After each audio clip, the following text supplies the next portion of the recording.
Dicen, Como ustedes quieran. ¿sí? Vale, ya, Como ustedes quieran. empecemos entonces.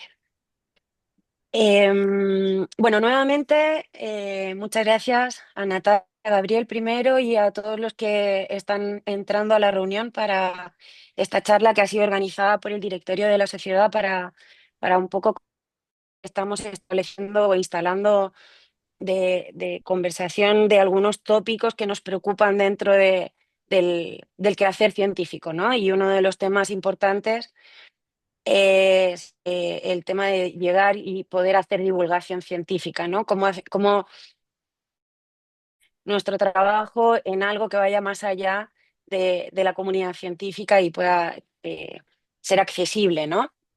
Em, y para eso hemos invitado a Natalia Salazar, ella es periodista y ella es directora y cofundadora de una plataforma que se llama Cedivulga, Cedivulga se llama, ¿no? Esta es una plataforma que tiene como objetivo poder hacer divulgación y también educación científica, ¿no? Y entonces nosotros hemos invitado a Natalia para que pueda un poco como hablarnos del quehacer de ella como periodista y cómo se trabaja dentro de la divulgación o en la comunicación científica. Y además hemos invitado también a Gabriel León, ya.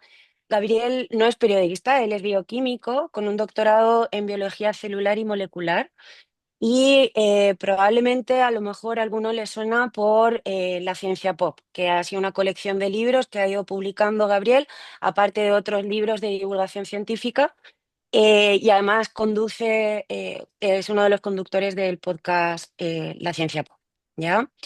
Y a él lo hemos invitado como caso también de persona que ha estado trabajando en la comunidad, o sea, desde la ciencia, pero que ha llegado a trabajar lo que tiene que ver con comunicación científica, ¿ya? No solamente del área de la biología, sino que también de otras áreas. Entonces es interesante que podamos escuchar cómo lleva a cabo él también el ejercicio de la divulgación. Entonces, ahora para que podamos pasar a las presentaciones, bueno, a las charlas, vamos a empezar con Natalia y después Gabriel. Natalia quiere, o sea, prefiere hacer su presentación y que después le hagamos las preguntas. Y Gabriel, no sé si prefiere que vayamos haciendo preguntas a lo largo de la presentación o si prefieres que te las dejemos para el final. Como ustedes quieran, si hay alguna duda que surge en el transcurso de la presentación y necesitan hacerla, interrumpen nomás, no hay problema. Vale, perfecto. Y luego al final, Mm, sería bueno que pudiéramos eh, tener un espacio de, pues a lo mejor preguntas para los dos o integrar y todo eso, ¿vale? Así que nada, bueno, Natalia, muchas gracias y ahí ahora te toca a ti. Bien, muchas gracias a todos. Estoy súper feliz de estar acá en este espacio, compartiendo con Gabriela además, que tengo todos sus libros, debo decirlo. Así que feliz de estar acá y feliz también de poder compartir en un espacio donde hay personas que convocaron a esta actividad porque están interesadas sin duda en la comunicación y la divulgación de la ciencia. Yo creo que eso no es menor y hay que destacarlo. Voy a compartir mi presentación. Por mientras les voy a contar que hoy día por un tema logístico familiar estoy en mi casa, así que puede transitar por acá alguna niña y por ahí afuera se pueden escuchar algunos ladridos de perros, así que por si acaso, lo mejor lo digo. Pero bueno, así es la realidad. Como les decía, estoy feliz de estar acá con ustedes, a hablar de este tema que me apasiona, la divulgación científica, la comunicación de las ciencias y hoy día lo que precisamente vengo es a mostrar, dentro de otras cosas que hago hoy día, mi experiencia como periodista científica y como divulgadora y también cómo a través de los años y el camino, ¿cierto? Me ha llevado hoy día a dedicarme en exclusivo a esta área de la divulgación de las ciencias, a la comunicación científica y al periodismo científico, conceptos que son parecidos pero que no son iguales y que Gabriel también va a profundizar en su presentación, así que no me voy a detener tanto en eso. La comunicación científica, hablando de comunicación científica como un paraguas, ya como una macro disciplina, sin duda es un puente entre la ciencia y la sociedad. Y finalmente lo que nos invita es a democratizar el conocimiento. Eso es lo que principalmente buscamos todos y todas quienes nos dedicamos, ¿cierto? Y que nos estamos en este espacio en el día a día, transformar el conocimiento científico en mensajes que sean accesibles y comprensibles para cualquier persona. Y en ese sentido, la divulgación nos permite comunicar efectivamente conceptos que pueden parecer complejos o que pueden ser efectivamente complejos de una manera entretenida, simple, atractiva a los públicos de cualquier edad, de cualquier contexto social, de cualquier espacio. Em, para entrar en detalle o hablar un poco más, ¿cierto? En específico sobre la divulgación, me gustaría hacer esta mención de este paraguas o esta disciplina macro que es la comunicación científica y ahí hay un meme que habla también un poco de los periodistas. Dentro de la comunicación científica, como les decía hace un rato, están estos conceptos de divulgación, de periodismo, educación de las ciencias. Y cuando a mí me preguntan cuál es mi profesión o a qué me dedico, yo digo soy periodista científica. Y ahí está ese meme que se repite por muchos lados en las esferas ahí del periodismo y qué es lo que cree que hago en realidad la gente, ¿cierto? Eh, y la respuesta principalmente es, tú haces entrevistas, tú haces reportajes, tú apareces en la tele, estás en los medios de comunicación. Y sí, efectivamente puedo hacer esas cosas, pero el rol del periodista científico y del divulgador va más allá que eso. El periodista científico investiga, ¿cierto? El periodista científico selecciona, el periodista científico traduce, narra, tiene una metodología. Y creo que es importante partir esta conversación comprendiendo, y creo que quizás ahí Gabriel también ya en su recorrido lo tiene súper claro y espero que todos acá lo podamos también incorporar, es que la comunicación científica no nace de la nada. Ya necesitamos especializarnos, necesitamos adquirir un método, necesitamos adquirir una ética y una estrategia narrativa sobre todo para poder comunicar la ciencia. Lamentablemente no estamos y no convivimos con espacios, ¿cierto?, donde siempre se haga comunicación científica y uno pudiese decir quizás, yo crecí en un espacio de comunicación científica, entonces innatamente a lo mejor sé hacerlo. Tenemos que especializarnos, nos podemos especializar en lo macro, en la comunicación científica, nos podemos especializar en divulgación. ¿Puedo ser periodista científico? Sí, puedo ser periodista científico, pero tengo que estudiar para ello. ¿Puedo desarrollar habilidades en las áreas de educación y divulgación? Puedo hacerlo, pero tengo que desarrollar esas habilidades de una forma, tengo que adquirir un método tal cual como lo hacen los científicos y científicas en el trayecto, en su vida, en su estudio. ¿Y qué nos permite eso finalmente? Nos permite ser un puente, ¿cierto? Un puente entre la ciencia y la sociedad. ¿Para qué? Para democratizar el conocimiento que mencionábamos en un inicio. Y acá, sin querer ser tan egocéntrica ni a partir de mi yo-yo, pero me gustaría desde mi trayectoria, ¿cierto? Que finalmente es lo que tengo y con lo que camino en el día a día, contarles algunos tips y, bueno, mi trabajo lo inicié en divulgación científica a través del programa Explora, que me imagino que la mayoría acá pueda conocer. El 2012 el programa Explora se instala en formato birregional en el país, ¿ya? Yo trabajaba en un liceo público con niñas desarrollando algunos talleres y de pronto llegó por esas cosas de la vida una persona que me invitó a participar de este proyecto, que eran muy poquitas horas a la semana, un presupuesto muy bajo, pero CONICYT en ese momento había destinado recursos para este proyecto. Y me embarqué en esto, me interesaba, yo me especialicé en periodismo científico en el último año de mi pregrado, así que yo en esta región, ¿cierto?, tuviera la oportunidad de desarrollar esta área fue muy importante para mí, en esa época tenía veintitantos años. Em, y me encontré con un mundo que fue un mundo duro, no fue una cosa amable, ¿cierto? Estábamos ahí y por primera vez podíamos traer científicos y científicas a la región de O'Higgins, en este caso, que no habían estado acá nunca. Llevábamos a científicos a los colegios, colegios rurales, en las comunas del secano costero, Y nos encontramos con una realidad que para mí en ese momento fue bastante dura, porque había personas que eran muy buenas para hacer comunicación científica, que conectaban muy bien con el público, pero habían otras personas que no. En ese momento, estamos hablando hace hartos años atrás, no existía este concepto de comunicación o de cultura científica de la que hoy día agradablemente podemos sentarnos a conversar.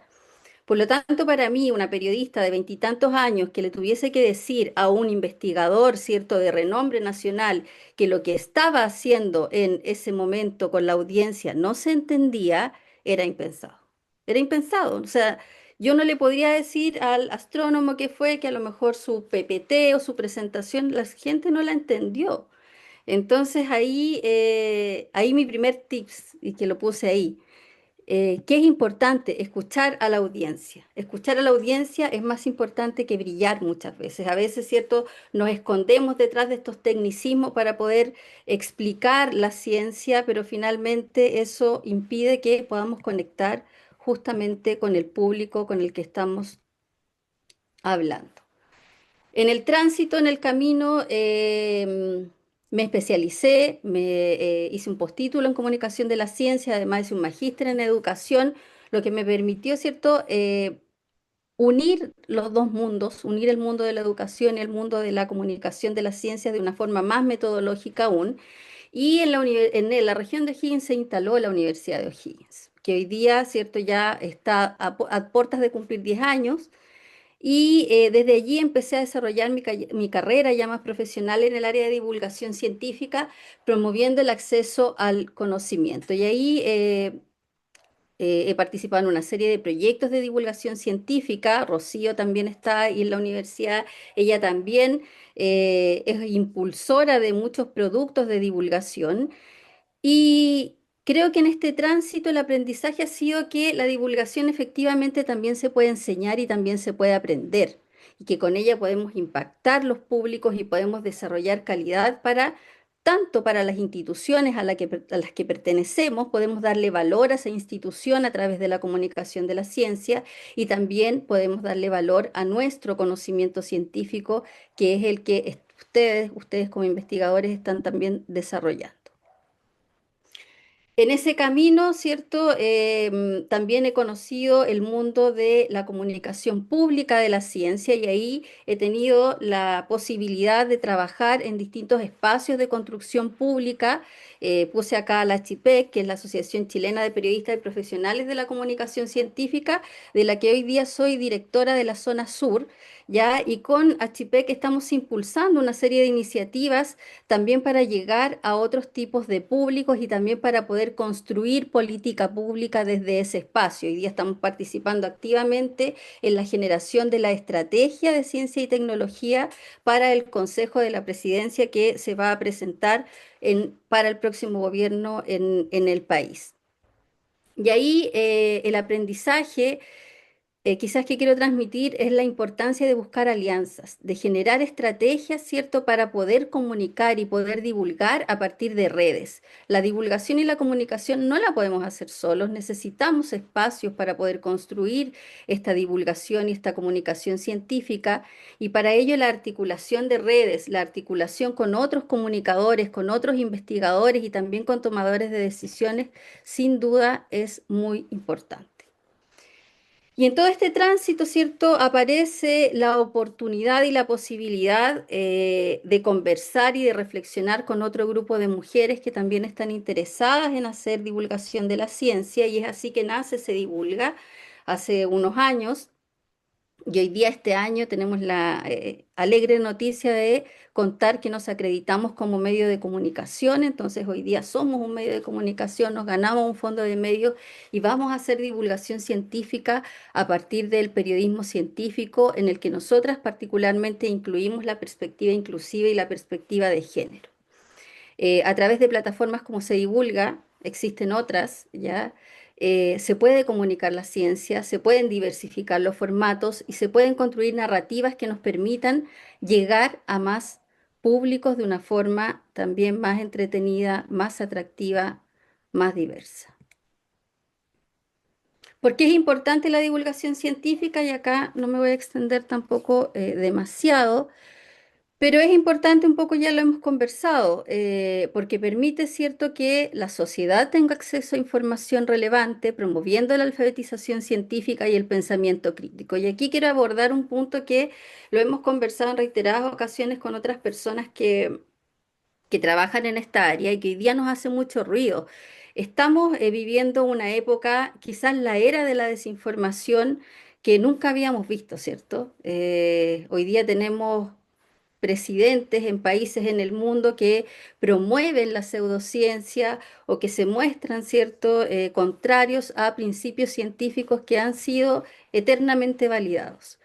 Y desde la ciencia nos hacemos la pregunta, ¿cómo puede ocurrir eso? ¿Cómo puede ocurrir eso si esto es en realidad la verdad, entre comillas? Y quizás ahí también la reflexión y el llamado es a preguntarnos o quizás a aceptar que la ciencia no es la única verdad. La ciencia es una forma de ver la vida, quizás es la forma que nosotros elegimos para ver la vida, pero existen otras decisiones, existen los espacios religiosos, existen los espacios holísticos, y quizás ahí de pronto la reflexión o la invitación es poder expandir nuestras fronteras, ¿cierto?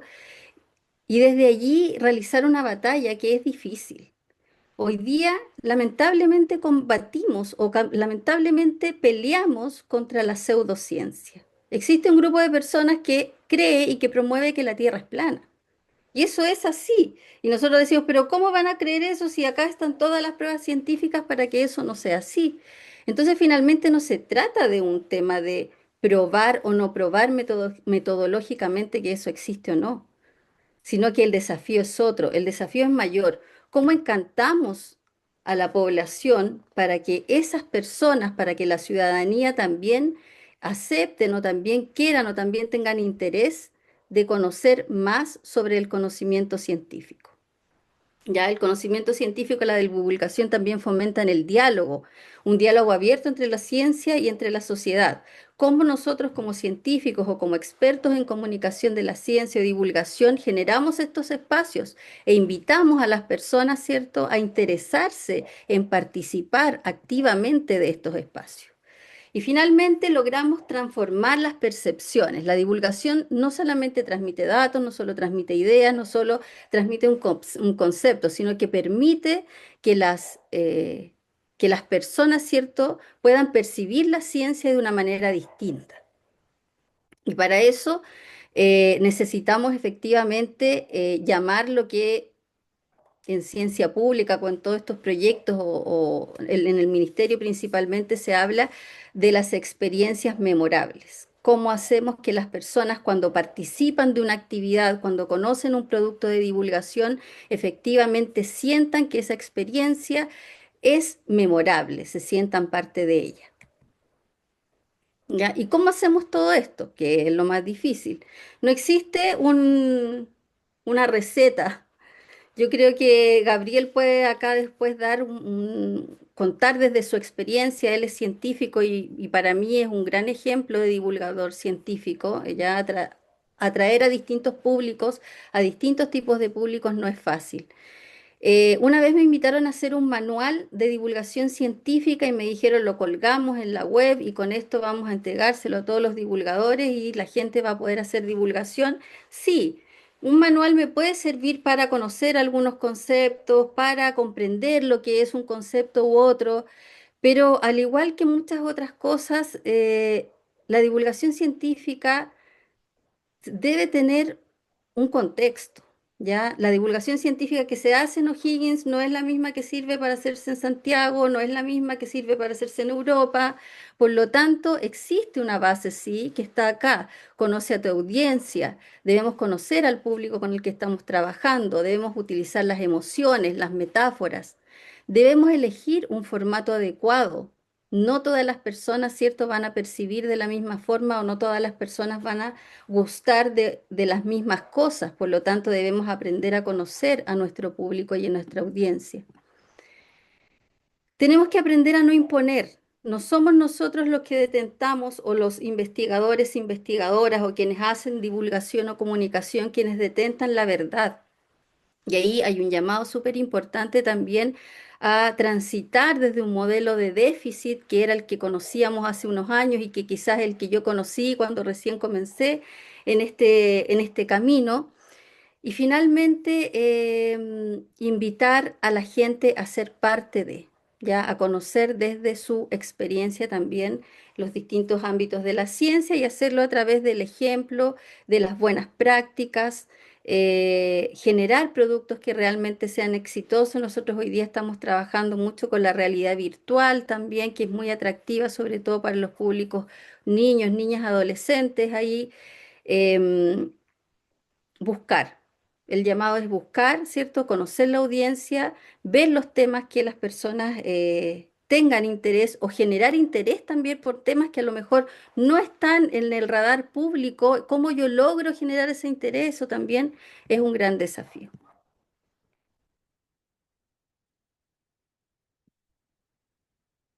Em, bueno, y acá comentarles un poco de este gran desafío también como lo hemos abordado. Nosotros principalmente desde Se Divulga hemos trabajado con un enfoque femenino. Nosotros somos un grupo de mujeres que trabajamos haciendo divulgación científica, por lo tanto presentamos nuestros productos y nuestro desarrollo a través de una mirada de narración científica femenina. Ya hay distintas miradas que se pueden dar y en ese aspecto también le damos mucho valor al impacto que las mujeres pueden generar en la ciencia.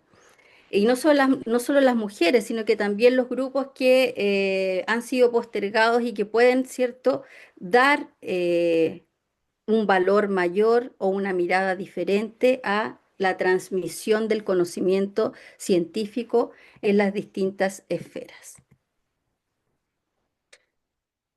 La importancia de las ciencias sociales en la divulgación. ¿Por qué quise mencionar esto? Ustedes son del área de las ciencias sociales y para mí las ciencias sociales que han sido históricamente postergadas, sin duda son muy importantes en este proceso. Primero porque las ciencias sociales, ¿cierto?, aportan un entendimiento profundo de las dinámicas humanas y culturales, que es algo que sin duda necesitamos identificar, que es lo que les decía hace un rato, porque es tan importante, ¿cierto?, conocer a las audiencias, conocer los contextos, conocer los espacios donde comunicamos.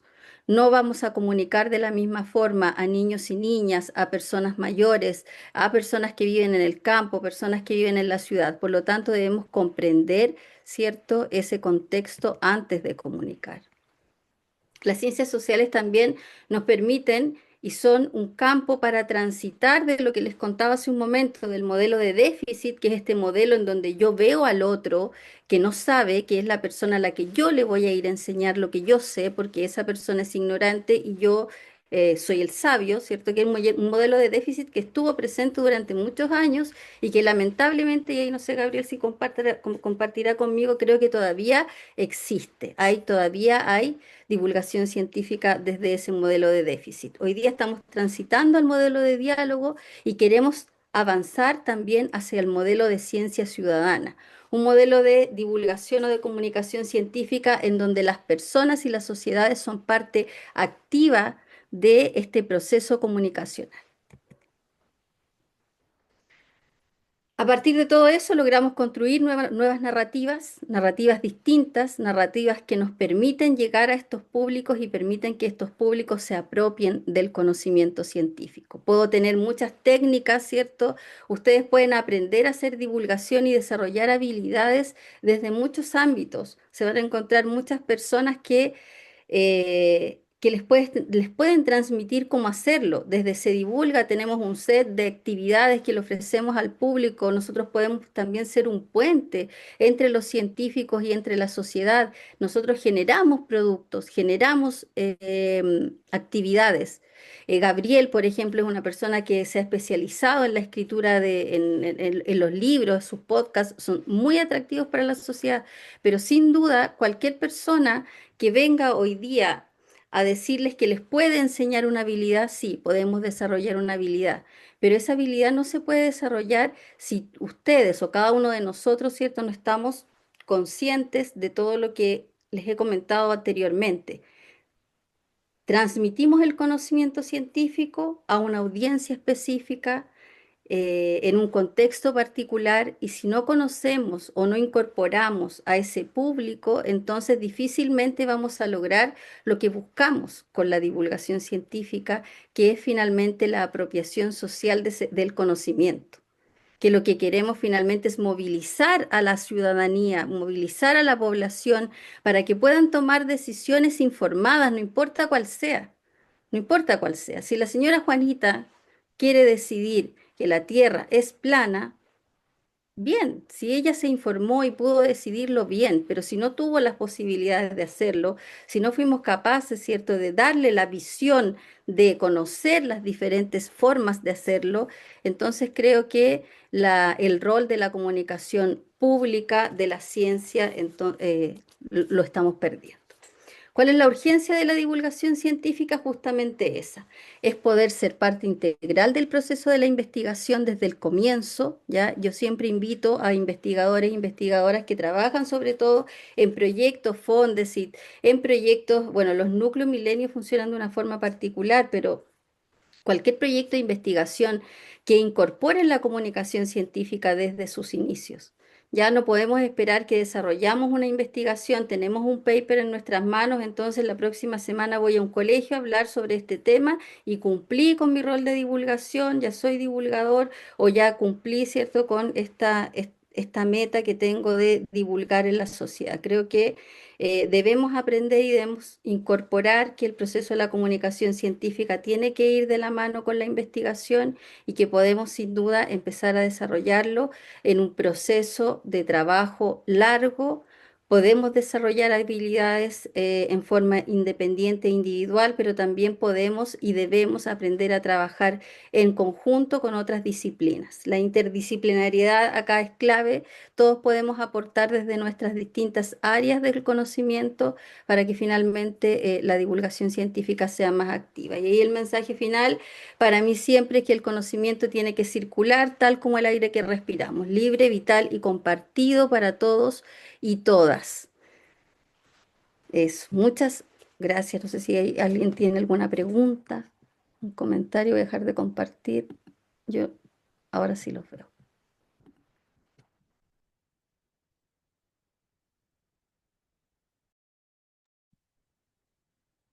No sé cuánto, no viví mi tiempo, no sé si me demoré mucho.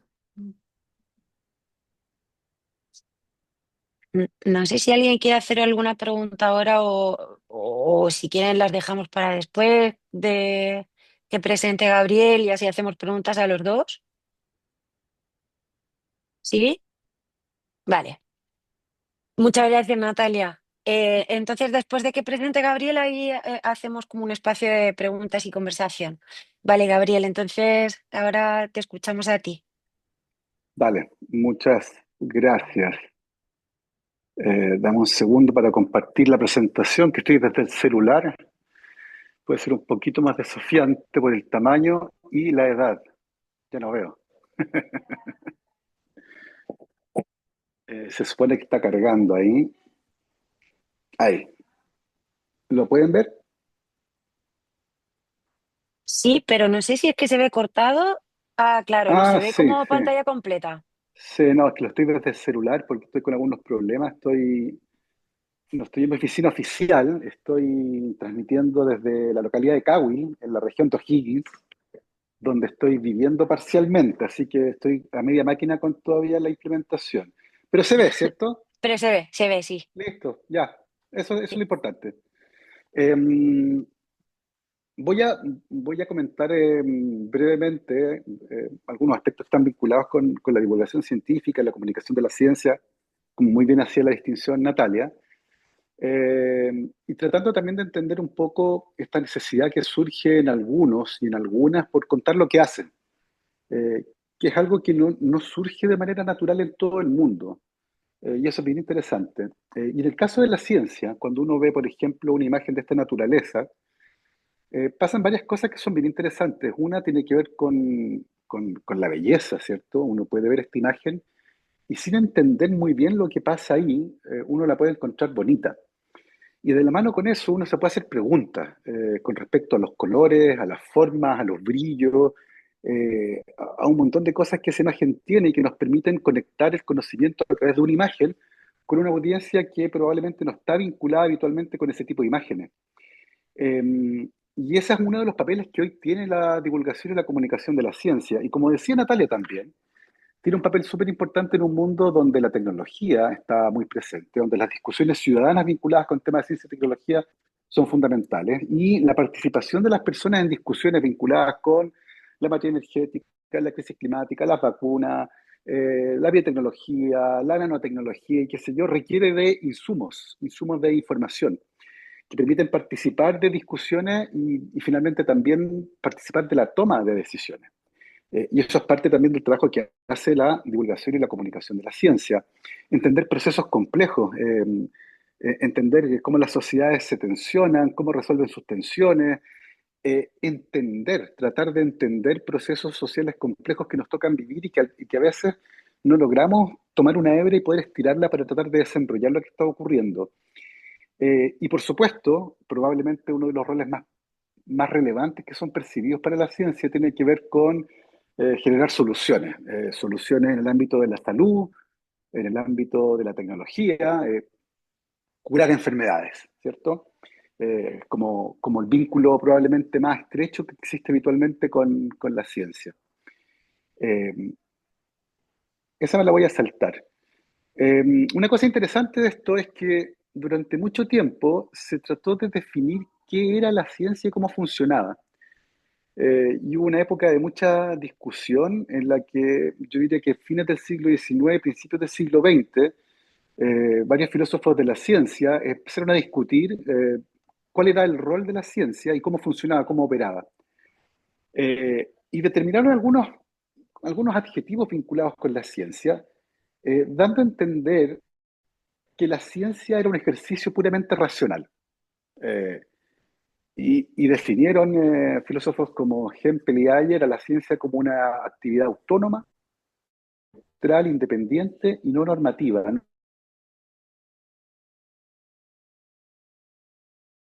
depende de alguien. eh, y eso tal vez es cierto en un mundo ideal, pero en la práctica eso no se cumple porque la ciencia es una actividad humana. Tengo la sensación de que estos primeros intentos, a los que fueron seguidos por otros como el de Karl Popper, ¿cierto? Cuando describía la lógica del descubrimiento científico, tendían un poco a tratar de estructurar a la ciencia y tratar de describirla a partir de la estructura, lo que siempre deja fuera algunos elementos, pero a mi juicio tal vez uno de los más notables, y que se ha discutido mucho en el último tiempo con respecto a la naturaleza de la comunicación de la ciencia, tiene que ver con presentar a la ciencia como una actividad que pareciera que emerge en el vacío, como que el conocimiento científico sencillamente aparece, habitualmente de la mano de un señor barbón, viejo y muy inteligente, eh, como que no hubiera una metodología, como que la evidencia convergente no existiera, y eso genera mucha confusión. Y esta idea, que a mí me fascina, del conocimiento que emerge en el vacío, está presente en debates como los que mencionaba Natalia, por ejemplo, cuando hablaba del terraplanismo. Eh, y cuando uno va como a la raíz de eso, y dice, bueno, ¿por qué hay gente que cree este tipo de cosas? Y uno puede ir al momento en el que en el colegio aprendieron la forma del planeta. Y una cosa interesante es que habitualmente las personas aprendieron que el planeta es una esfera como una verdad revelada. El planeta es así. Eh, y rara vez se discute acerca de cómo hace 2000 años un señor que se llama Eratóstenes contrató a un estudiante de pregrado y le pagó para caminar a un pueblo que estaba al otro lado para que midiera una sombra en una época particular del año y a partir de las diferencias de las longitudes de la sombra en dos obeliscos ubicados a miles de kilómetros de distancia logró determinar el diámetro de la Tierra. Y como una figura geométrica con diámetro era una esfera y calculó con un porcentaje de error más o menos bueno, pero hay un método, hay un cómo, no solo el qué. Y esa ha sido una problemática bastante presente en la historia de la ciencia. Habitualmente nos concentramos solo en el qué y nos olvidamos del cómo, que es sumamente importante. Y por eso yo les decía que da la sensación de que el conocimiento científico emerge en el vacío, como que sencillamente apareció. Y eso habitualmente es lo que mostramos. y deberíamos enfocarnos también en cómo se produce ese conocimiento científico. Esto me lo voy a saltar porque no viene al caso. Una cosa interesante de esto es que a medida que la ciencia se fue profesionalizando y aparecieron, por ejemplo, las primeras sociedades científicas, la primera sociedad científica del mundo fue la Royal Society, que comenzó a publicar en 1665 la primera revista científica del mundo, las Transactions de la Royal Society, que hasta el día de hoy siguen circulando como una revista científica. Y una de las cosas que empezaron a hacer un par de siglos después, o algunos años después, fue empezar a vincular el conocimiento científico con la ciudadanía. Se hicieron muy populares las Christmas Lectures, que eran las charlas de Navidad que hacía la Royal Society, en las que científicos como Michael Faraday, por ejemplo, hacía demostraciones públicas de algunos experimentos de química o física que dejan al público fascinado. Eh, Muy parecido a un acto de magia, si ustedes quieren. Eh, era un, Era una actividad que permitía vincular a la actividad científica con una audiencia no profesional en un entorno además académico.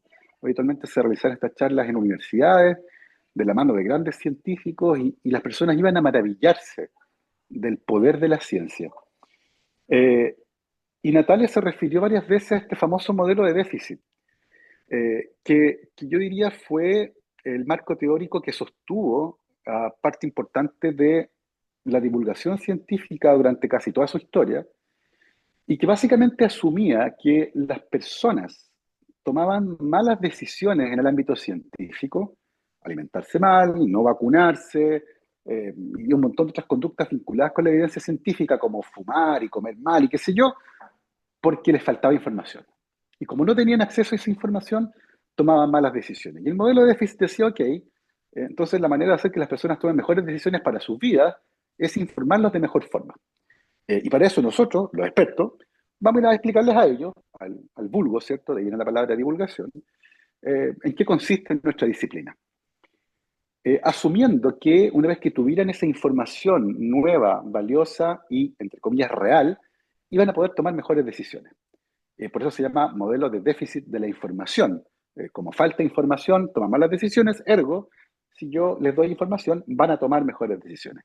Pero de nuevo, así como la definición de ciencia, a mi juicio, pecaba un poco de no reconocer la naturaleza humana de esta actividad, la divulgación científica cometía el mismo error y desconocía lo complejo de la naturaleza humana, porque efectivamente los seres humanos no somos vasijas que se pueden llenar con conocimiento y vaciar cuando ese conocimiento se demuestra erróneo. Eh, Tenemos creencias, sensibilidades, tomamos decisiones basadas en el instinto, y por lo tanto el modelo de déficit era muy simplista a la hora de tratar de atacar un problema complejo, asumiendo que sencillamente somos máquinas de procesar información. Y así como Natalia contó un poco parte de su trayectoria, yo les quiero contar brevemente cómo me topé con este problema. Yo me topé con esta problemática de casualidad. El año 2011, jugando fútbol, me corté el tendón de Aquiles. Yo a esa altura era investigador en una universidad, estaba comenzando mi segundo proyecto Fondesit, y aburrido en el postnatal de la cirugía para reparar el tendón, me puse a escribir un blog de ciencia que se llamaba El Efecto Rayleigh. Y la experiencia fue súper interesante, fue recibido con muy bien, diré yo, por el público en general, muy buenos comentarios, se generó diálogo, me invitaron a hablar de las cosas que escribía en varios medios de comunicación, empecé a incursionar en medios de comunicación con estas temáticas científicas a partir del blog, lo que fue una experiencia súper bonita. Y seguí escribiendo durante varios años este blog, pero muy temprano al comienzo pasó algo bien curioso. Eh, Decidí un día hablar de algo que yo sabía mucho, que era mi área de trabajo, que era la biotecnología agrícola, que es un área que está dominada por una palabra que es como el demonio, ¿cierto? De esta área, que son los transgénicos. Y yo no entendía muy bien cuál era el rollo que había con los transgénicos. Yo trabajaba en ese tema, hacíamos transgénicos en el laboratorio, y me pareció interesante escribir sobre ese tema. Y cuando publiqué ese artículo en el blog pasó algo fascinante. La gente me quiso asesinar. Hubo una respuesta visceral, cargada de emoción, que yo no logré entender al principio. De hecho, generó, y yo creo que fue muy bueno eso, generó una pausa. Es como cuando Thomas Kuhn, en su estructura de las revoluciones científicas, hablaba de la anomalía, ¿cierto? Esto de escribir ciencia y contar la ciencia a un público ávido por entenderla, pero que de repente se lo tome súper mal y te ataque. Y me pareció interesante y recién ahí me puse a leer y a aprender sobre lo que implicaba realmente hacer divulgación científica, como decía Natalia, y la diferencia sustancial que existe con la comunicación de la ciencia. Particularmente cuando existen controversias científicas o discusiones sociales complejas sobre temas que van mucho más allá de la evidencia, tienen que ver, por ejemplo, con creencias. Y el abordaje cambia completamente. Y fue en ese momento que empecé a vislumbrar cómo estos modelos tenían que cambiar. La divulgación científica y su modelo de déficit se quedaba absolutamente corto. Algo que también se evidencia en discusiones que fueron muy atingentes hace un tiempo, a pito de la pandemia, con respecto a las vacunas y a las mascarillas y a los chips en las vacunas y a las, qué sé yo, todo lo que iba de la mano con aquello. Y ese incidente en particular, eh, al menos para mí, fue el comienzo de un camino tremendamente interesante en el que lentamente comienzan a aparecer otros factores distintos a la evidencia, por ejemplo, biomédica, en el caso de las vacunas. Y este es un muy buen ejemplo. Eh, Se ha asumido históricamente que la no vacunación o la reticencia a las vacunas es un problema biomédico. Pero la verdad es que no es un problema biomédico. Las consecuencias de que la gente no se vacunen generan un problema biomédico. Pero la decisión de no vacunarse no es biomédica. En el fondo, nadie leyendo papers se convenció de que las vacunas no eran buenas. Nadie leyó un review del New England Journal of Medicine. No, tiene que ver con otras cosas. Y Natalia también lo mencionó. Es en ese momento donde empezamos a darnos cuenta que la comunicación de la ciencia es muchísimo más compleja. Y no tiene que ver sencillamente con transferir información. Y en este caso en particular, que es un tema que ha sido de gran interés para mí en el último tiempo, que está vinculado con las controversias científicas y con la toma de decisiones, uno no puede abstraerse, por ejemplo, de la antropología de las intervenciones médicas y de entender cómo la falta de autonomía en la aplicación de un procedimiento médico como las vacunas genera rechazo. Con falta de autonomía me refiero a que uno no puede ir a la farmacia, comprar una vacuna y aplicársela en la casa, a diferencia de lo que ocurre con una aspirina, por ejemplo. Si me dan un tratamiento en pastilla o en tableta, yo voy a la farmacia, pido mi receta, el farmacéutico me la da, o la farmacéutica me la da, y yo la tomo a las horas que yo determino. Cada 8 horas, bueno, yo determinaría que no me quiero levantar para tomarme el medicamento. Hay autonomía. En el caso de las vacunas, esa autonomía no existe. Yo tengo que ir a un lugar a que me vacunen. Por otro lado, aplicarse una vacuna duele, y duele el pinchazo, hay que herir la piel y duele 2 o 3 días después. Y uno se acuerda cuando se apoya en el brazo y lo tiene acalambrado y por lo tanto no es un procedimiento que genere placer. Eh, bueno, a algunas personas capaz que sí, pero ese ya es otro tema. Eh, y finalmente, las vacunas no son una cura. Las vacunas, si yo me vacuno hoy, no me estoy vacunando para mi beneficio, me estoy vacunando para el beneficio del Gabriel León del futuro. Eh, y nos cuesta a los seres humanos habitualmente hacer cosas pensando en lo que va a pasar o no va a pasar. Otra cosa interesante de eso es que si nos vacunamos, nunca nos vamos a enterar si la vacuna funcionó o no. Sencillamente, por ejemplo, en el caso de la influenza, nos vamos a agarrar un caso muy leve, no nos vamos a dar ni cuenta tal vez, y nunca me voy a dar cuenta que funcionó. Y por lo tanto, la certeza que tengo con respecto a lo útil que fue esa intervención, nunca la voy a conocer. Eh, Esto se entendió rápidamente. Un ejemplo súper interesante, durante la pandemia se cambió el emoticón de la vacuna, y pasó a ser de lo que está a la izquierda, ¿cierto? Que es básicamente un... Pero miren eso, es una jeringa donde la aguja mide tanto como la jeringa, está llena de un líquido rojo que gotea, que claramente eso es sangre. Nada más atractivo que eso y a la altura de la pandemia, cuando comenzó, se cambió a eso otro, donde la aguja es más pequeñita en comparación con la jeringa y está llena de un líquido celeste, porque evidentemente todo comunica. Eh, una cosa interesante también, y que tiene que ver con la antropología y con la sociología de las intervenciones médicas. En Estados Unidos, durante la pandemia, en Minnesota, los médicos y las enfermeras y los enfermeros comenzaron a notar que muchas personas pedían vacunarse en secreto. pedían ir a lugares donde nadie los viera vacunarse. Y esa cita está tomada del artículo, dice, please, please, please, don't let anybody know that I got this vaccine. No dejen que nadie se entere que me vacuné. ¿Por qué? Porque en muchos estados que eran republicanos, la gente decía que no se iba a vacunar. De hecho, hay una encuesta muy interesante de PBS que dice que en los estados republicanos el 40% de las personas decían que no se iban a vacunar. Y en los estados demócratas era solo el 4%. O sea, había una diferencia de 10 veces. Y en esos estados republicanos, donde no vacunarse era un sello identitario, ¿cierto? Tú eras parte de un grupo que no se vacunaba. Cuando las personas entendían que debían vacunarse porque era bueno para ellas, se les produció un conflicto gigantesco. Y enfrentado a ese conflicto, entendían que tenían que vacunarse, pero no querían que los vecinos se enteraran. Y por lo tanto preferían vacunarse en secreto, lo que muestra la complejidad de este tipo de decisiones. Y debido a muchos ejemplos de esta naturaleza, es que hoy entendemos, como decía Natalia, que el modelo de déficit es tremendamente incompleto y por lo tanto útil solo en ciertos escenarios muy limitados, cuando efectivamente se trata de transferir conocimiento a una audiencia específica. Pero si intentamos cambiar las actitudes, las acciones, intentamos generar un impacto profundo y duradero en las personas, este modelo se queda corto. De hecho, para algunas personas el modelo de déficit está muerto y murió cuando nos dimos cuenta de que era muy poco útil. Yo soy un poco más cauto, creo que el modelo de déficit en algunos contextos todavía funciona, pero hay que entender muy bien cuáles son sus limitaciones. Y por eso, y como también decía Natalia, hoy estamos hablando más bien de un modelo de diálogo, donde entendemos que esta transferencia de conocimiento entre la sociedad, la industria, el gobierno, los expertos, debe ocurrir de manera más bien horizontal, pero no solo en una horizontalidad que propenda al diálogo, sino también a entender que las personas no son vasijas que yo puedo llenar con conocimiento. Tienen conocimientos previos que pueden estar perfectamente desalineados de la evidencia científica. Creen cosas de mí porque finalmente yo soy un científico que pertenece al establishment y dudan de mis intenciones. Eh, Tienen creencias previas, tienen sentimientos y emociones.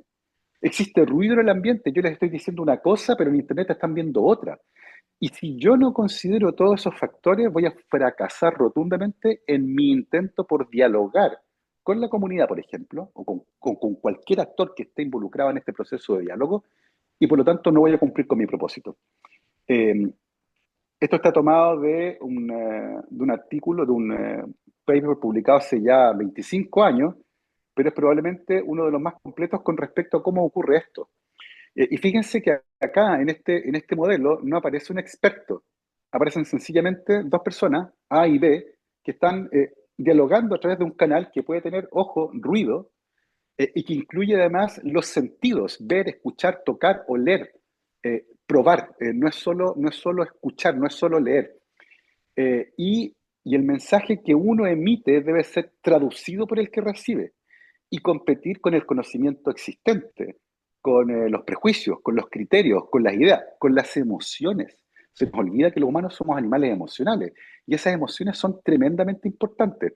Recuerdo hace un tiempo atrás, me pasó en Antofagasta, luego de dar una charla sobre la historia de las vacunas, se me acerca una mujer con una guagua en brazos y me dice, yo quiero explicarle a usted por qué yo no voy a vacunar a mi hijo y quiero saber por qué usted no mencionó todos los daños que yo documenté y le traigo acá, me traigo un montón de papeles en la mano con la evidencia que ella me decía había porque las vacunas eran malas. Y yo empiezo a conversar con ella, empiezo a revisar el material que traía, eran páginas impresas de un blog que se llamaba algo así como lasvacunasmatan.com.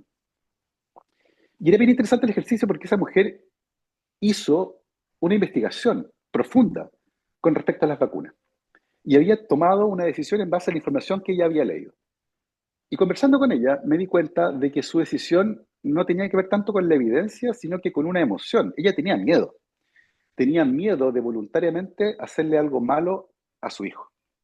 Y yo contrasté eso con lo que pasaba con mi hija, que tenía absolutamente todas las vacunas disponibles, era básicamente un anticuerpos con pata mi hija, y yo decía, bueno, ¿por qué yo sí vacuno a mi hija?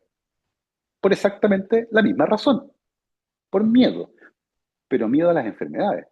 Yo le tengo miedo al sarampión, a la tos convulsa, al coqueluche, a la difteria, a la tuberculosis, a la hepatitis, no a las vacunas. Y la emoción es la misma, es miedo. Y yo le pregunté a esta persona si ella alguna vez había escuchado hablar de todas estas enfermedades que yo mencioné. Y nunca había oído hablar de estas enfermedades, sencillamente había oído sobre las vacunas. Y mi recomendación para ella fue, la invito a que, así como investigó sobre las vacunas, lea sobre estas enfermedades que pueden ser prevenidas usando las vacunas. Y eso también es importante porque yo podría haberle dicho, ¿sabe qué? Lo que trae usted en la mano son puras tonteras, léase este paper. Eh, Probablemente la conversación habría sido más corta y tremendamente poco fructífera. Y en este acto de comunicar, nunca hay que olvidar, y esto es súper sencillo, debe tener, no sé, casi 100 años, 80 años esta estrategia. Siempre tenemos que preguntarnos, ¿quién va a comunicar? Nosotros, por ejemplo, que andamos en el rol de comunicador, ¿qué es lo que vamos a decir? ¿Cuál es nuestro mensaje? ¿Dónde lo vamos a decir? ¿En qué medio? ¿En Instagram, en la radio, en la tele? ¿A quién? ¿Cuál es la audiencia? ¿Son estudiantes de enseñanza media? ¿Es una comunidad de pescadores? ¿Son agricultores que lo acaban de perder todo producto de una plaga? ¿Son tomadores de decisión? Y probablemente la pregunta más importante, y al menos para mí la favorita, ¿para qué? ¿Qué es lo que yo espero que ocurra a partir de este acto de comunicar? ¿Para qué? Y estas preguntas habitualmente no las hacemos. Y tenemos que hacerlas porque de lo contrario, cualquier cosa que diseñemos va a rascar donde no pica. Vamos a gastar recursos en algo que finalmente no va a generar ningún efecto. Y esto que es súper sencillo de implementar, creo que es fundamental a la hora de diseñar formas de comunicación que sean efectivas. Y en ese sentido, al menos para mí, las historias son tremendamente efectivas. Y creo que son efectivas por varias razones. La primera es que nuestra especie es una especie que ha contado historias desde hace miles de años. Y hemos encontrado este tipo de historias en los muros de caverna, donde nos gustaba contar lo que cazábamos, cómo lo cazábamos, de qué tamaño éramos, y lo bacanes que éramos como cazadores.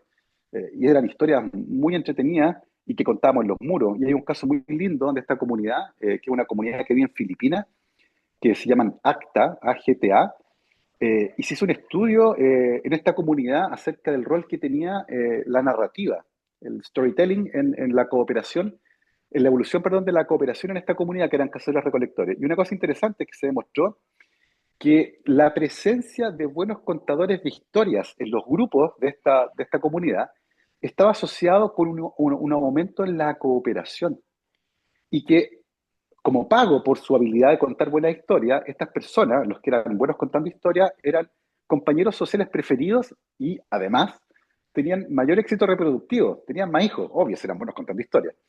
Pero además eso generaba beneficios para el grupo a partir de esta habilidad que era contar historias. Y proponen en este estudio entonces que se produce una suerte de selección a nivel individual de aquellos buenos contadores de historias que además enseñan a otros a contar historias. Y por lo tanto se concluye en este estudio que el storytelling, la narrativa, el contar buenas historias puede tener un rol adaptativo generando cohesión en los grupos. Somos animales a los que les gusta escuchar buenas historias. Y en mi caso, contar una buena historia se ha convertido en el mejor vehículo para transportar datos. Los datos solos, los datos desnudos, los datos que vuelan, se pierden, se esfuman. Pero si yo quiero transmitir una pieza de información y la pongo dentro de una buena historia, las personas no la van a olvidar, porque se van a acordar de la buena historia, esa historia que los emocionó, que los hizo reír, que se le pararon los pelos, que les produjo algo. No es solo inquietud intelectual, no es solo que algo sea interesante. Como decía Natalia también, una palabra muy bonita es memorable, y lo recuerdo, y me acuerdo de cómo me sentí, y de la mano con eso también me acuerdo del dato. Y es probablemente una de mis estrategias favoritas. Y quiero cerrar con esta cita, que la encuentro súper potente. Dice, las verdades no pueden caminar con sus propias piernas. Deben ser llevadas por personas a otras personas y deben ser explicadas, defendidas y distribuidas usando el lenguaje, los argumentos y el atractivo. O sea, tenemos que moverlas. No es sencillamente decirle a las personas, mire, esto es así. Y si usted no lo quiere entender, usted es estúpido. Eso no funciona. Tenemos que entender por qué las personas creen cierto tipo de cosas y a partir de eso tratar de generar estrategias como un traje a la medida para tratar de hacer que esas personas cambien sus actitudes, para tratar de persuadirlas. Al final del día es un ejercicio de persuasión, un ejercicio de convencer a las personas, pero entendiendo profundamente de dónde vienen las creencias que tienen y eventualmente cómo nosotros podríamos cambiar aquello. Eso quería contarles en esta breve presentación y sería. Muchas gracias.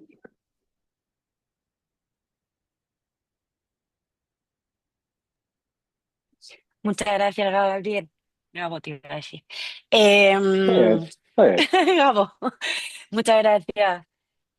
Bueno, yo creo que, bueno, gracias a los dos. La verdad es que es súper agradable escuchar esto porque yo creo que para muchos, bueno, yo me incluyo personalmente, el tema de la divulgación es un desafío grande que tiene que ver, bueno, con esto de salirse un poco del lenguaje al que uno está acostumbrado, ver cómo Claro, eso, lo que dices tú, ¿no, Gabo? Es buscar una buena historia para poder sí. contarlo y darle sentido a eso. Me gustaría ver dar en este espacio a la gente de la sociedad, no sé si hay gente de afuera también, a poder como comentar, preguntar a Natalia y a Gabriel. Álvaro. Muchas gracias, Natalia y Gabriel, por las presentaciones. Muy, interesante e inspirador. Qué bueno que estemos hablando también de este tema en la sociedad. Quería preguntarles, yo he visto, digamos, como grandes, obviamente no soy para nada experto en este tema, pero como grandes problemas que tenemos los investigadores al momento de contar Sí. sobre lo que hacemos. ¿Eh? Y ustedes han marcado como un lado de esos problemas que tiene que ver con que de repente uno es muy prepotente y dice, mira, así son las cosas, ¿no?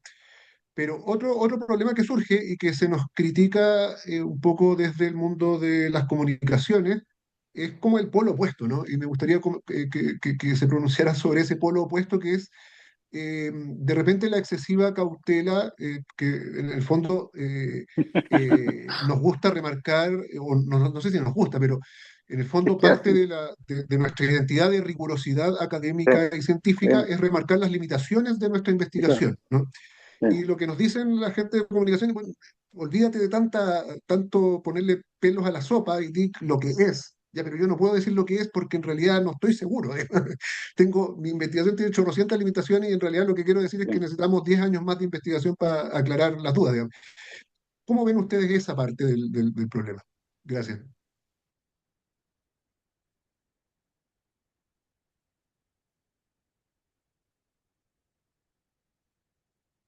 Natalia, no sé si quieres partir tú. Ah, silenciada. Ay, sí, ahí sí. Gracias. Bueno, yo soy periodista y la verdad creo que es complejo. Es complejo, yo creo que no hay una respuesta clara, pero me pasan dos cosas con eso. O sea, primero yo en general trato de decirle a los investigadores e investigadoras que pierdan el temor. Eso es lo primero. Aquí hay un tema muy importante que nos cuesta develarlo o reconocerlo, pero muchas veces, ¿cierto? Ese temor a equivocarnos y a quizás presentarnos frente públicamente en un medio de comunicación Mm, de una forma en donde me puedo equivocar o a lo mejor voy a ser juzgado o juzgada por mis colegas, porque finalmente eso claro, ocurre, eso. me limita a soltarme, voy a ocupar esa palabra, a soltarme, Sí. ¿cierto? A entregarme, a mostrar lo que Mm, efectivamente yo sé y yo he investigado durante mucho tiempo y es el tema que yo manejo. Nadie más que tú va a saber sobre ese tema. Eso por una parte. Y por otra parte, mi recomendación siempre es que, y lo dije en mi presentación, no esperemos comunicar cuando finalizamos lo que estamos investigando. Pensemos en la comunicación desde el principio. Yo creo que eso es lo clave. Porque de esa sí, forma sí, y ahí viene un tema sí. también de entrenamiento. Y eso es algo que efectivamente Mm, ustedes pueden hacer y desarrollar. Pueden tomar un mm, taller, pueden hacer un curso de entrenamiento, de cómo yo enfrentarme a un medio de comunicación o cómo yo construir efectivamente un relato previo a que cuando me digan, hoy te quieren entrevistar del Mercurio, la entrevista en la radio, etcétera, yo ya tengo ese relato armado en mi cabeza. No lo preparé el día mm, anterior. Y sí, efectivamente aquí son dos mundos que chocan, o sea, tienes el mundo de las comunicaciones, el periodismo por un lado, que es la contingencia en el día a día, más aún, es más difícil cuando es contingente, porque te quieren llamar y te quieren entrevistar y te quieren preguntar aquí y ahora. Y tú por otro lado, quieres y sientes que tienes que prepararlo. Y no se juntan esos mundos, ¿cierto? Y finalmente, ¿qué pasa? el tema queda olvidado porque el periodista, si no le contestas en el minuto que él quiere hacer el reportaje, Ya, el periodista simplemente no, ok, no hay el espacio. Y por otro lado, también queda esa percepción social del comunicador o de los medios, en donde los científicos y científicas efectivamente no son, o sea, son poco accesibles. mm. Esa es mi opinión. Sí, a mí me gustaría decirle a Álvaro que esta problemática que plantea es una problemática central en el mundo de la comunicación de la ciencia. Hay una periodista científica estadounidense que se llama Nancy Barron, que escribió un libro completo al respecto, que se llama Escape from the Ivory Tower, el escape de la Torre de Marfil, y donde habla de un modelo que se llama la pirámide invertida, y donde efectivamente las prioridades nuestras son distintas a las prioridades que existen muchas veces en el mundo de las comunicaciones. Y efectivamente, la ciencia es el mundo de la incertidumbre. Pero en el mundo de las comunicaciones, particularmente en el mundo de una nota de prensa, lo que tú quieres contar son las precisiones que tú tienes sobre un tema en particular, entendiendo que puede haber cierta incertidumbre, ¿cierto? Pero además hay que entender cuál es la función de esa entrevista que estás dando y con quiénes estás hablando. Eh, Siempre que ustedes hablan con un periodista o una periodista, no están hablando directamente con él o ella, están hablando a través de él o ella con las personas que van a leer o escuchar ese medio. Y por lo tanto tienes que enfocarte en esa audiencia final también, para que entiendan por qué tu trabajo es relevante. Y Natalia, es algo que es fundamental.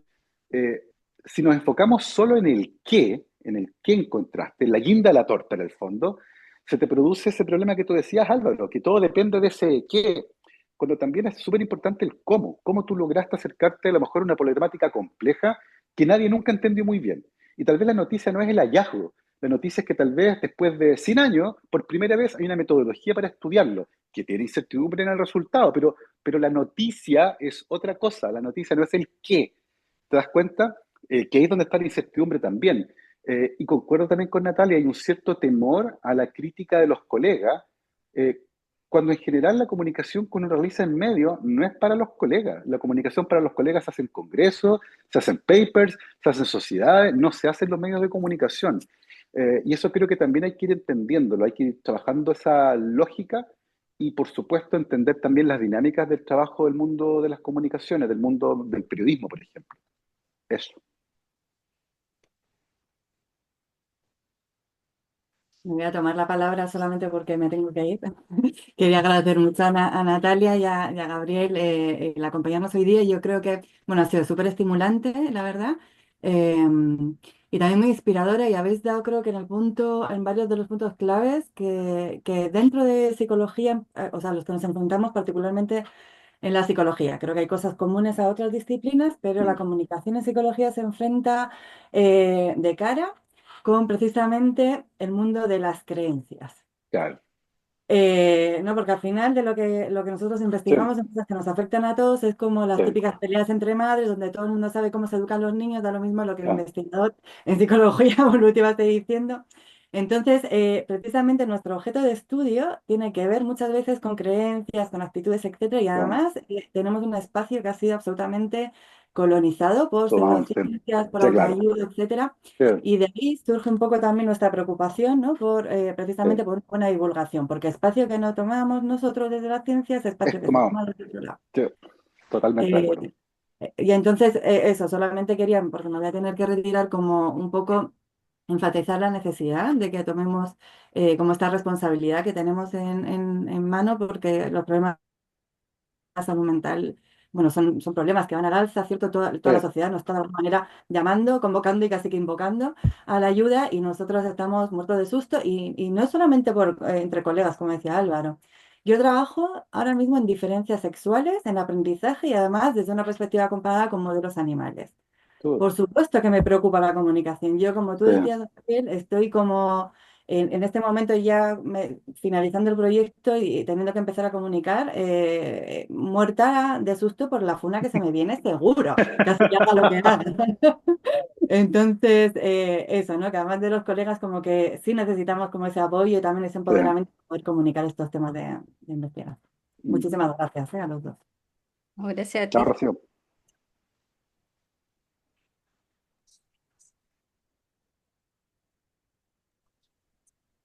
Yo, Mauricio, tenías la mano levantada, ¿verdad?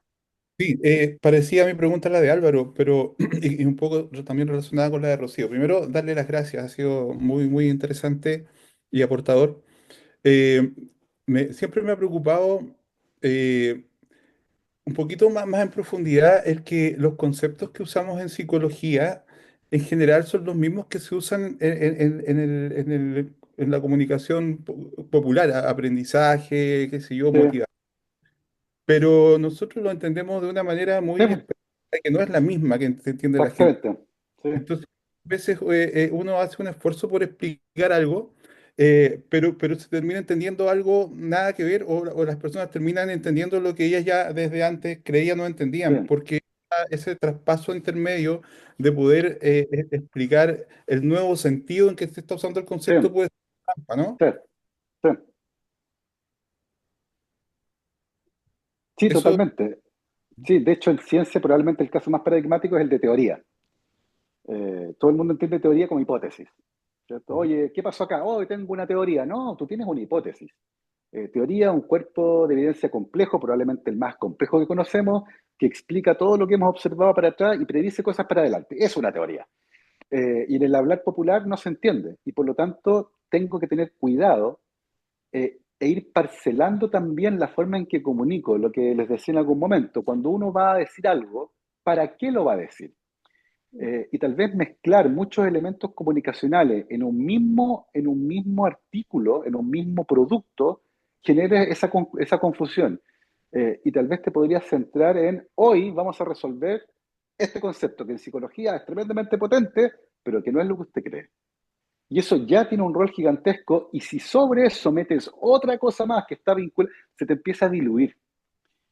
Yo creo que es súper importante definir a priori qué es lo más importante de ese producto de comunicación que estás generando, y si es resolver una diferencia en la semántica que tiene que ver con un término que en la disciplina es muy, muy relevante definirlo bien, versus lo que se conoce a nivel popular, que sea eso, y no agregarle más elementos que hacen que finalmente tu elemento central se termine diluyendo con un montón de otros elementos. Esa puede ser una aproximación. Sí, y ahí sumar quizás también que, bueno, lo que hablábamos un poco sobre los componentes de la divulgación. Primero, tener claro cuál es el propósito de tu aprendizaje, porque como bien lo decía Gabriel, todas estas creencias o estas ideas que las personas tienen y con las que ya venimos, ¿cierto? Y sobre todo las personas, entre más crecemos, más creencias tenemos, Claro. va a ser más difícil derribarlas probablemente. Entonces ahí el llamado siempre es ocupar esta triada que llamamos de la divulgación científica, en donde tengo que tener muy claro primero cuál es el propósito, Mm, cuál es mi tema que quiero abordar y ahí, como decía Gabriel muy bien, tratar de enfocarme en un tema en particular y no querer abarcar quizás muchos conceptos ahí del mm, aprendizaje, considerar bien el público que tú tienes y al que te vas a dirigir. Insisto en lo que decía hace un rato, no es lo mismo enseñarle a un niño, un adolescente, una persona mayor, y claro. ahí en ese sentido también poder saber, dependiendo de eso, cuál es el formato que voy a utilizar para poder enseñar ese concepto o Mm, poder atraer también a ese público.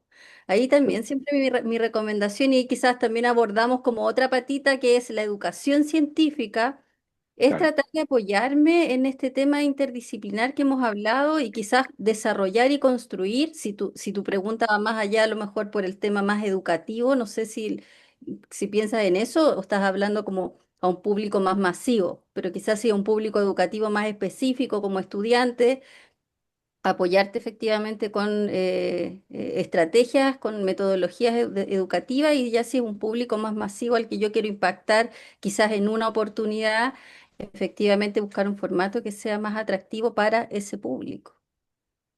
Mm.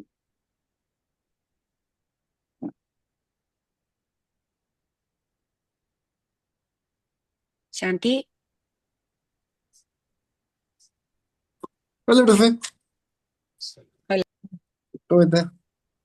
Yo quería hacer una pregunta que, en base como a lo mismo que yo aprendí también o lo que aprendí con la profesora, bueno, eso fue hace mucho tiempo, de que sucede que yo con ella me enseñó mucho como desde el tema de la sistematización, en el tema de la academia, pero el tema de que en el sentido común muchas veces cuando uno ve lo que son las representaciones sociales o ve como estos Mm, significados que están como en el inconsciente colectivo, varias veces me ha sucedido que al momento de comunicar una idea he ocupado aspectos como lo que son una metáfora o buscado sí, como alguna historia o sí, algún tipo de ejemplo o algún tipo de dato, hasta de repente hasta alguna sí, caricaturización de algunas cosas. Y ¿se escucha? Sí, sí, así. Y sucede que como hay personas, eh, eso ha sido como por un tema de buscar que conectar desde un aporte que ofrece la ciencia, porque igual está la ciencia, está la experiencia y hay un montón de otras cosas, pero a mí lo que me llama mucho la atención de que una cosa, por ejemplo, es lo que se plantea desde la psicología, otra cosa es como lo que es una ciencia social, otra cosa son las personas y otra cosa son otras profesiones. Y, por ejemplo, existe mucho prejuicio de lo que es la psicología como tal. A mí me ha sucedido que de repente uno habla con, por decirlo, con ingenieros comerciales, ingenieros industriales o con personas como de las ciencias duras y uno plantea esto, yo creo que lo deben conocer muy bien, y el lograr acercar esto como a lo que es la producción, al desarrollo, al progreso, como que las personas puedan conocerlo y poder quizá tener una herramienta más o algo más para poder como, ¿cómo se puede decir? Matizar la forma en la que viven su realidad. Me ha tocado que se me ha cerrado como un poquito la puerta. Entonces, en base como a su experiencia, ¿cómo diría que, por decirlo así, por ejemplo, una cosa es como la audiencia, otra cosa es como las creencias que tienen, pero igual uno tiene que tener un método o tener que tener una rigurosidad, tiene que tener una claridad con un mensaje y también tiene que confrontarse un poquito con estas resistencias como que hay, por el hecho de que hay como ciertos prejuicios, de repente como que no lo encuentran como tan práctico y yo lo que me he dado cuenta de que mientras uno más sabe, en realidad es mejor porque permite tomar una decisión consciente en base a una suposición, en base a algo que yo creía, sino que puedo mm, comparar cosas. Eso.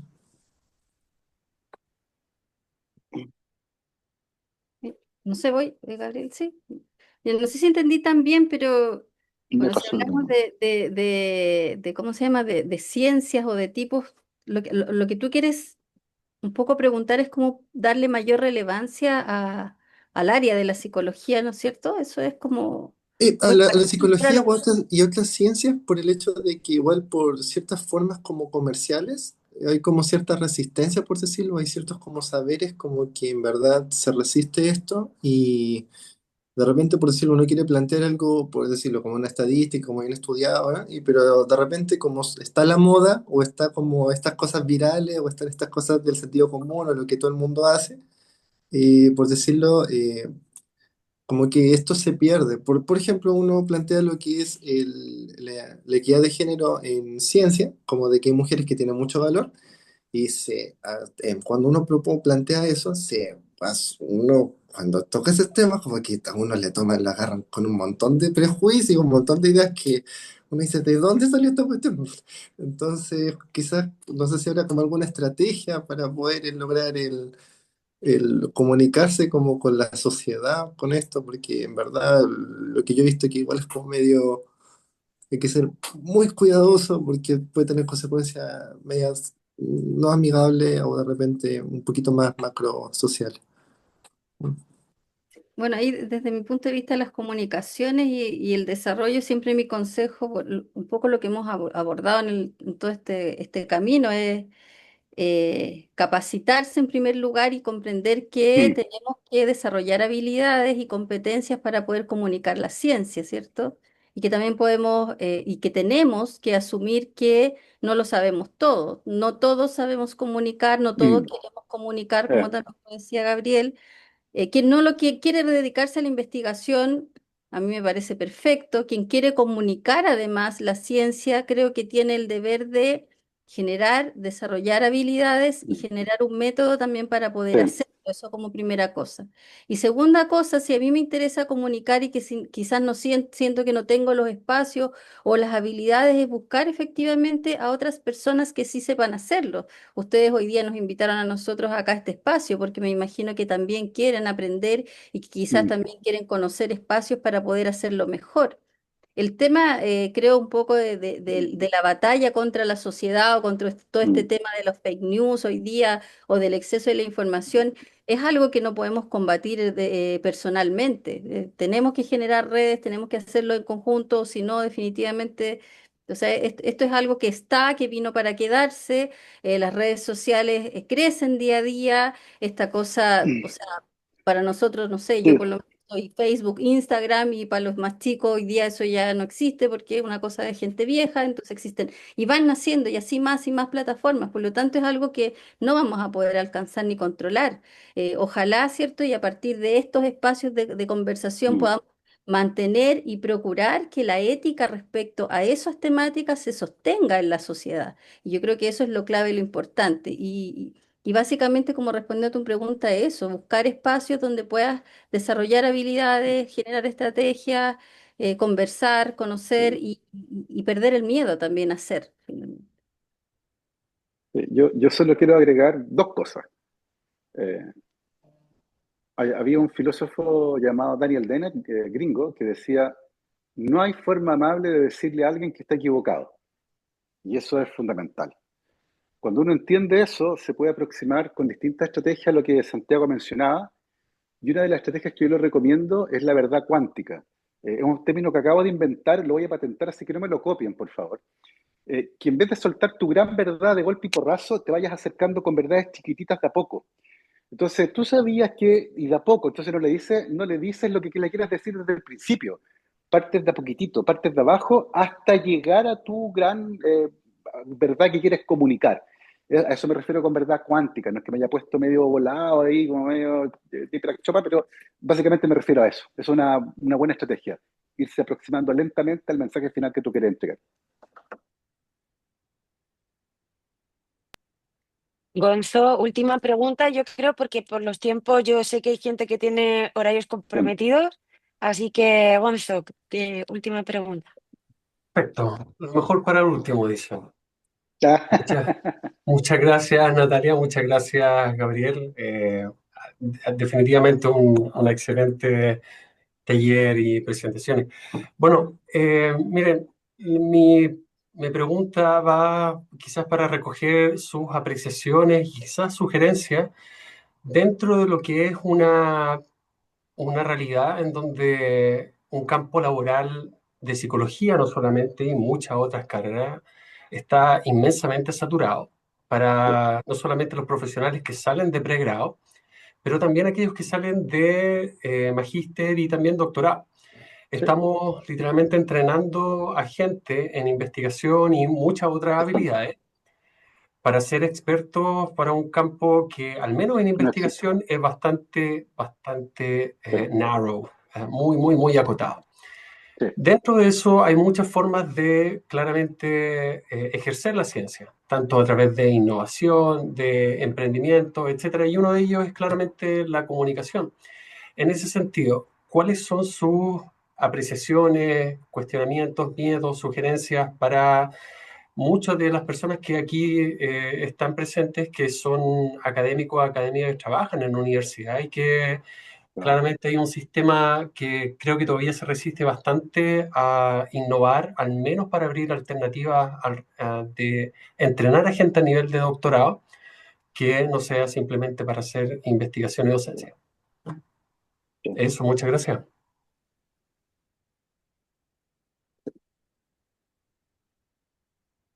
Gabriel, dale nomás, después yo cierro que... Dale, Gonzalo, lo que tú mencionabas es para mí un tema de profunda preocupación. Estamos entrenando un montón de cesantes. No hay dónde meterlo, no hay. O sea, no hay. Tendríamos que inventar 20 universidades más. Entonces la pregunta es, ¿quién se hace responsable de esto? Yo tengo la sensación que, y esto es una opinión muy personal, yo creo que las universidades van a tener que hacerse cargo. En el fondo, no pueden seguir entrenando las mismas habilidades para un campo laboral inexistente. Tenemos que tomar también los espacios de la toma de decisiones, de las políticas públicas, de la empresa, de la sociedad civil. Y eso quiere decir, efectivamente, entregar habilidades distintas a las que necesita un investigador. Escuelas de gobierno, comunicación científica, empresas. O sea, imagínate lo que una persona con un grado de doctor, independiente de la disciplina, Antropología, química, psicología, biología molecular, da lo mismo. Cuando uno hace un doctorado, lo que aprende es a pensar y a resolver problemas, no a pipetear, a hacer encuestas o a hacer desviaciones tan. No. Somos expertas y expertos en ver un problema, tratar de entenderlo, ver de dónde viene, dónde está la evidencia y a partir de eso y proponer soluciones. Imagínate lo que una persona así en un directorio de una empresa. Deja la escoba. La forma en que se toman las decisiones hoy dentro de un directorio. Imagínate tener a alguien ahí que dice, ok, bueno, ¿dónde está la evidencia? O en la forma en que formulamos políticas públicas. Entonces, yo tengo la sensación, y comparto tu preocupación, Gonzalo, de que va a llegar un momento, más temprano que tarde, en que las universidades van a tener que abrir el abanico de posibilidades que ofrecen a los graduados. Ya no son solo investigadoras o investigadores, van a ser personas entrenadas en un área con capacidad de insertarse en la industria, en la sociedad civil, en el mundo de las políticas públicas, porque va a tener que ser así. Vamos a tener que nutrir esos espacios también con ese tipo de conocimiento. Y tengo la sensación de que eso va a pasar pronto. La universidad ya están notando que las herramientas que le están entregando a sus graduados no son suficientes para la realidad académica. Eh, y ojo que, al menos hasta el punto en que yo entré a la universidad en el 94. Y cuando yo entré a la universidad a estudiar bioquímica, la carrera académica era un pasillo. Uno entraba en pregrado y allá al fondo, 30 años después, estaba el ataúd donde uno salía de la oficina muerto, profesor emérito. ¿Ya? Un pasillo que no tenía puertas de escape. Cuando yo decidí irme de la universidad en 2017 y renuncié, y después de 10 años siendo académico me independicé para dedicarme a la comunicación de la ciencia, mis compañeros de universidad, que eran mis colegas, pensaron que me había vuelto loco. Y uno me preguntó de qué iba a vivir, porque no se imaginaba que había vida fuera de la academia. Y tenemos que entrenar hoy a esas personas para que sus vidas también puedan ser fuera de la academia, porque la academia, estoy de acuerdo, no da abasto. Y seguir promoviendo la formación de personas para que sean académicas y académicos es un engaño, porque no hay espacio y es el momento de sincerarlo. Y tengo la sensación de que eso obliga a la universidad, y yo creo que Natalia ahí me va a apoyar en esto, a que implemente programas de formación alternativos. ¿Por qué si hay un curso de estadística no hay uno de comunicación científica? ¿Por qué si hay un curso de biología celular no hay uno de gobierno? Y tengo la sensación de que esos cambios los vamos a ver en el futuro. Eso opino. Sí, totalmente de acuerdo con Gabriel. Creo que lo importante es innovar, atreverse a eso, a participar en espacios también donde podamos, muchas veces nos sentimos postergados y quizás que estamos en espacios públicos o mesas de conversaciones públicas en donde no nos sentimos escuchados ni escuchadas, pero creo que hay que estar, hay que dar la batalla, em, atreverse, insisto, a innovar. La comunicación científica es un espacio de innovación hoy día y es un espacio Sí. completamente necesario. Hoy día necesitamos esto, como decía Gabriel, en otras esferas. Necesitamos hoy día no hay comunicación de riesgo en este país, hoy día ex- a- este país carece de muchos profesionales, académicos, magíster, doctores que puedan involucrarse en otros espacios que no sean la academia específicamente. Y así es. Y yo creo que mientras mantengamos la mirada aquí adentro y no nos atrevamos, ¿cierto?, a salir y a mirarla afuera y ahí está Gabriel viviendo en Cahuil, que me encanta. No se murió de hambre porque dejó de ser académico, entonces yo creo que hay que atreverse, hay que luchar, hay que pertenecer a espacios. Aprovecho también ahí a quienes se interesen en la comunicación científica a ser parte de la Asociación Chilena de Periodistas y Profesionales de la Ciencia, un espacio que abre esferas también para poder compartir con el espacio público y por lo menos conversar. Y a capacitarse, a desarrollar Sí. habilidades, a tener sus canales propios de comunicación donde ustedes puedan también levantar la voz sin temor a lo que el otro u otra pueda opinar al respecto. ¿Ya? Yo aprovecho también ahí de despedirme, de agradecer sinceramente por esta invitación, es un espacio eh, muy amable. Gracias, gracias por esto. Feliz de estar acá. Recordarles que estamos nosotros, como se divulga también como plataforma disponible para difundir los contenidos en forma gratuita, no lo estoy invitando a pagar, contenidos asociados a su divulgación, a sus publicaciones, a comunicar lo que están haciendo. Así que Nerea, muchas gracias a ti también. No, muchas gracias, Natalia, Gabriel. Y bueno, yo sé que Natalia se tiene que ir, probablemente Gabriel también. Súper cortito. Bueno, este ha sido el primer espacio que también nosotros queremos evaluar como un posible, un proyecto que tenemos como una posibilidad de hacer una especie de taller un poco más a profundidad que entregue herramientas para hacer divulgación, ¿ya? Entonces, esto para que lo tengamos en mente. No puedo hacer la encuesta ahora, pero nos pondremos en contacto con ustedes para ver si es que habría interés o no en participar. Y eso, ¿vale? Súper. Un Dale, abrazo grande para gracias. todos, que estén bien, gracias por la invitación. Ya, que les vaya muy bien. Muchas Sí. gracias. Chao, Chao. chao. Chao, Natalia. Chao, Gabriel. Chao, Chao, chao, Nerea, que chao. estés bien. Chao, chao. Chao, Gabo.